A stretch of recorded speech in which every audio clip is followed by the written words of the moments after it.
Hello, my name is David Everest, Secretary of Mining for Twin Cedar Mining Claim, Mining District, Township, and Unincorporated City. I'm here to talk about what I'm going to be doing in my tort against the United States Forest Service and the BLM. Basically what I have here is I have a patent infringement by the Forest Service and a patent infringement by the U.S. Department of Interior, BLM. The BLM's patent infringement is they're supposed to be a trustee to the valuable mineral deposit, and there isn't one that I can find. They won't answer the question, who is the trustee? In fact, they're fighting on me. That's one of the questions I'm suing over for government-to-government coordination. So, they don't have a trustee. That means they have to appoint one. That means the miners get to help in appointing. So, I would start, if you're a gold miner or a miner in Southern Oregon, I would reach out to you guys and say, start going to your county commissioners, start putting into the paperwork, ask the commissioners, do you know who the valuable mineral deposit grantee is? And the BLM seems to won't tell us.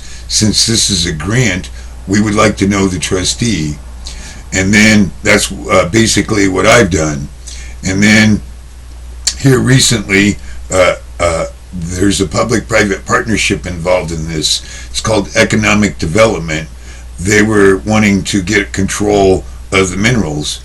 And this is how I see it working, is you have the environmental groups in a public-private partnership with the Forest Service, the BLM, and many other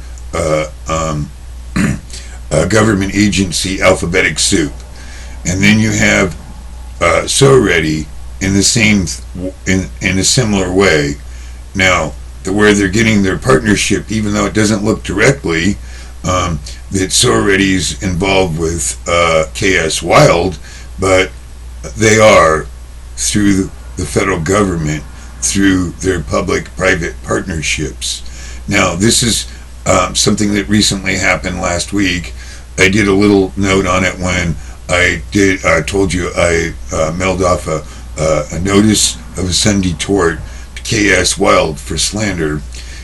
They talked about on their website and other places, newspapers and things, that we were threatening them. I never threatened anybody. I didn't even know how to get a hold of this. I found out from another miner, because they talk about Ron Spears' trial. He was a miner, and he was involved in the shooting. And when I went to the trial, I went like I was a jury, because I didn't know Ron Spears.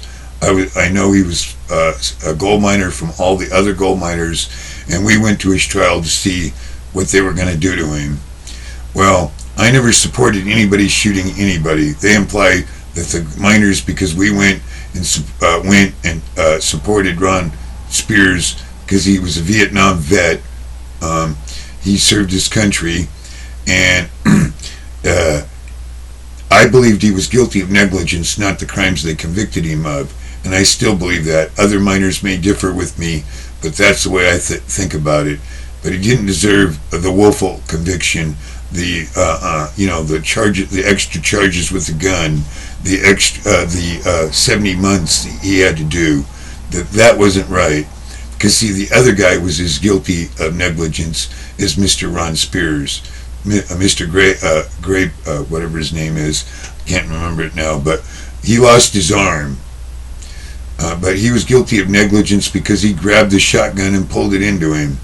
And I remember it like it was day, because I watched how he demonstrated how he did it.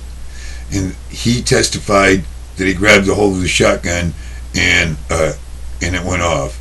Now, they still blamed the miner, because see, if this would have been any other case but a gold miner, Ron Spears would have had a deal for negligence all the way, and this would have never gone to the trial, and it would have never ended up 11-12 for guilty. But that aside, now they're going around on their website, and they're going around collecting a petition. Now, they did this back in 2010 when the trial was, but now they're doing another one because they said they read on some website two guys supposedly threaten them. My understanding is nobody threatened anybody. They took something out of context. And then third, up on Glee's website, which I can't find where they said it was, but I talked to the guy that runs the website, and he said that nobody threatened anything. The reason why they put up Mr. Sexton, George Sexton's address, is because minors are working on their crimes that they've been committing for a Sunday tort. We planned to, and so he posted a public record, a public document that comes from the county under the Opens Record Law. He posted their address and their phone number because that's their property. That's what they own. It's about what they own. When you're going to go sue somebody, you make sure that they have assets so you're not wasting your time. And so this is what this is about, Mr. George Sexton. Nobody threatened you at all. You're making a big deal out of nothing. And you committed slander against me because I was at the Ron Spears trial. I was on TV. I was in the newspaper. And you smeared with a big, broad brush. And I've never threatened anybody, let alone you and anybody else. I would not do that. People that know me know that when I had my protest out at my claim before they arrested me, that they told me they were going to arrest me, I didn't have any firearms at my claim. Not one that I know of. Anybody brought any guns.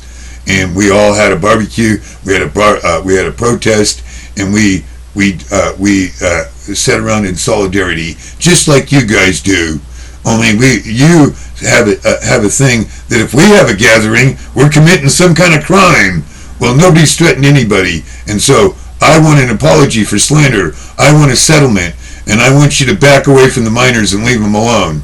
This is a notice of a Sunday tort coming soon to all the parties, all the parties, members, petitioners, partners, partnerships, interlocutory agreements, interlocutory boards, trust, grants, gifts, are all on the line for you guys, because you guys are doing a petition for each one of those ones that sign that petition. I plan on suing for punitive damages because it's a willful act, and you were noticed. I mailed it on Friday. You got it on Saturday, and you've had it. Today's Wednesday. You've had it Saturday, Sunday, Monday, Tuesday, Wednesday. You've had it 5 days, and you're still running your website with 4,806 at the last count. So you're trying to get 6,400 people. Well, remember, those 6,400 people will have to pay punitive damages for the slander, the maligning of my good name, the good name of minors. And if you don't want a tort, you better get that off your website, and you better come and beg forgiveness from me and the John and Jane Doe minors, because we're going to file a tort for slander. By the way, you can be added in on the constructive trust of fraud that you're already in another case. I'm just waiting for you to be served. I'm trying to get past Magistrate Clark and Judge Panner. You're two agents for you guys. Now, they're defendants. They can't make any rulings, and the federal Court of Claims will not let them make any decision. Even if they don't hear the case, they'll have to be recused, because it's appearance of impropriety to sit on a case where you're a defendant. It's not acceptable. So, Judge Panner, recuse yourself. Magistrate Clark, withdraw your phony paper to get yourself out of trouble. Remember, there's a state investigation for kidnapping me and holding me for ransom, and it's coming near you soon. Have a nice day.